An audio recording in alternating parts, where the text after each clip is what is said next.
The way I work with my AI agents is I first start with Bard and ask him to go find me stocks that are showing some exponential growth in revenues and then transferring that to exponential growth in their earnings. And three companies came up that seem to be similar. They are Breeze, BRZE, HubSpot, HUBS, and Clairvaux, KVYO. And I noticed they're all kind of in the same category in dealing with delivering email on a more personalized basis. So I went into Samantha and said, give me a better understanding of this. And she gave me the terminology of industrializing personalized advertising. I wasn't quite sure what that meant. So I thought, well, let's think about what is advertising. And I went back and I thought, well, yeah, in 1920, we were introduced to the radio by Westinghouse Electric. And that was a means of shouting at us through a box and telling us to buy certain products. That then changed in 1939 when RCA put a picture on that box. And again, they shouted at us to buy this product, and that was advertising. So then the next element in the evolution of advertising became social media.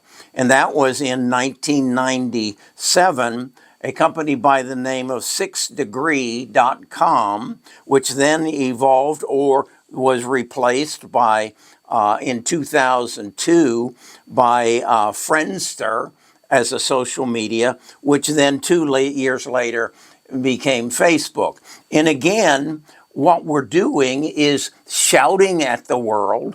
Facebook kind of directs it to who they think through the algorithms they use, shouting, but not really personalizing it, not coming to an understanding of who I am and what I do, because I still get ads for pickup trucks, and there is no way I'm going to buy a pickup truck, and you would think Mark would understand that. But nonetheless, these three companies, BRZE, HUBS, and KVYO, as I dug into them, or as Samantha, I should say, dug into them, I realized what they're doing is coming into my computer, my phone, my tablet, and seeing the activities and how I respond to emails, how I respond to social media, what I buy, what I don't buy, many times I go to the checkout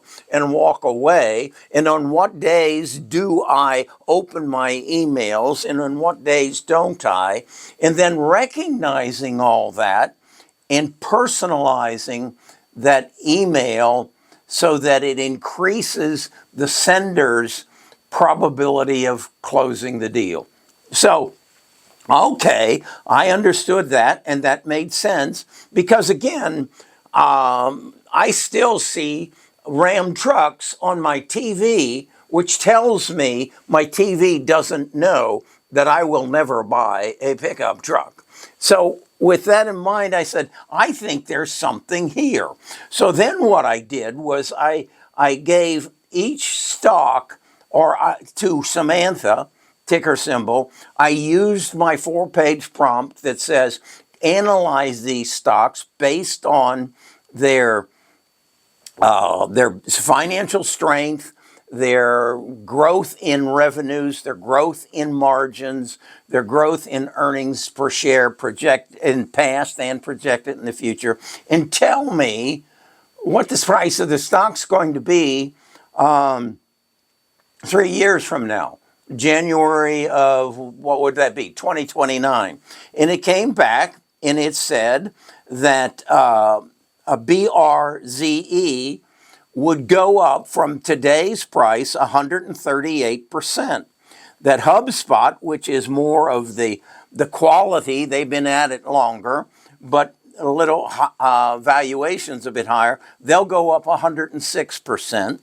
And KVYO who is more of the growth engine in this area, will go up 175%. Now, what I also recognize and what Samantha said is these people are not immune to being trampled by Google, Amazon, Microsoft, and Meta. They could be bought out, which would be probably okay, and they will adapt through their emails to use the same systems. But what I realize is to the massive enterprises, small businesses, this is exactly what we're looking for. In fact, I have, through my marketing director of marketing, we are switching over from our email service to KVYO because we recognize that we're dealing with a specific market. They are individuals who invest in the stock market. They open their emails at different times. They're at different ages. They're at different stages in their lives. And if I can direct my email knowing that, as opposed to just putting out a blanket email to everybody, I increase my chances of converting them to a customer. So that's how I'm looking at it.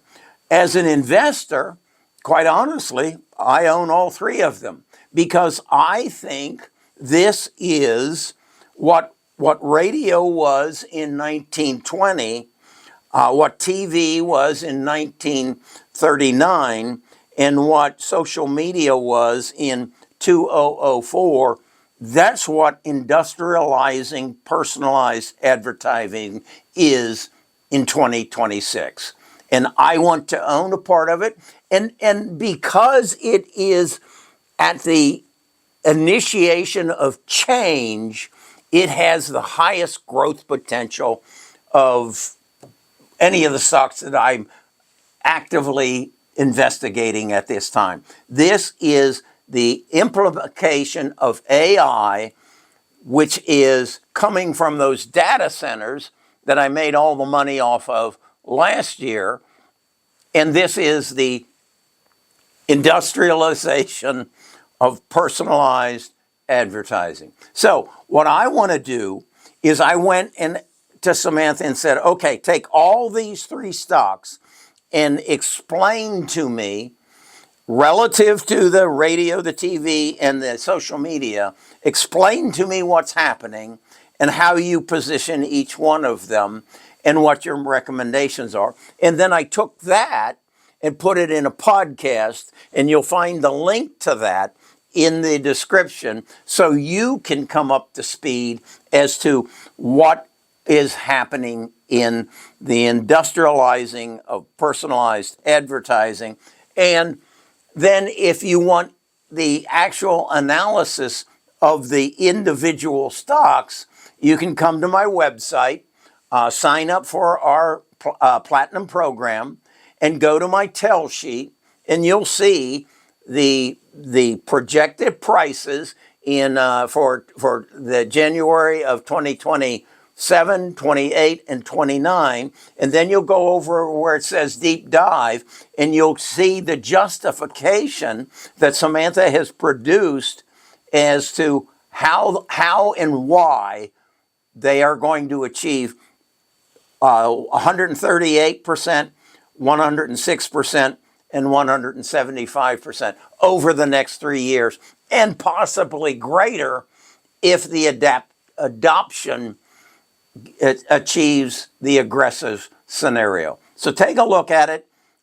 This is how you invest from this point on in your life. Do not. I saw an article and it was explaining where do people get their financial advice. And it came back and it told me that 45% of people say they take financial advice from TikTok. 70% say they take financial advice from YouTube, and 43% said they take financial advice from their friends and family. and 35% said they take advice from financial advisors, which, as you can see, that adds up to more than 100%. So that means that some people are taking it from both YouTube and TikTok and their friends and family, but very few are taking it from financial advisors. So that what that means to me is that people are reluctant to pay for what might be the most important advice they can receive in their lives. And I ask myself the question, do they do that same thing for medical advice, for education advice? Do they do their own income taxes and don't consult an account? I don't know. Maybe that's the way it is, that the majority of people don't pay for advice, so they get what they pay for. Because, the majority of people, 92% of the people who invest in the stock market lose money. Okay? And that's because they take their advice from TikTok, YouTube, and friends and family. Hell, it makes sense. Or they could build an AI agent and do what I did last year and achieve 127% return on my investment. I'm taking advice. I'm paying for it. I pay a lot because I access the data, and then I pay for Samantha to analyze it, and then I interpret it. That makes sense to me. If it makes sense to you, get on the bus and start making some money. And stop taking advice from your friends and family.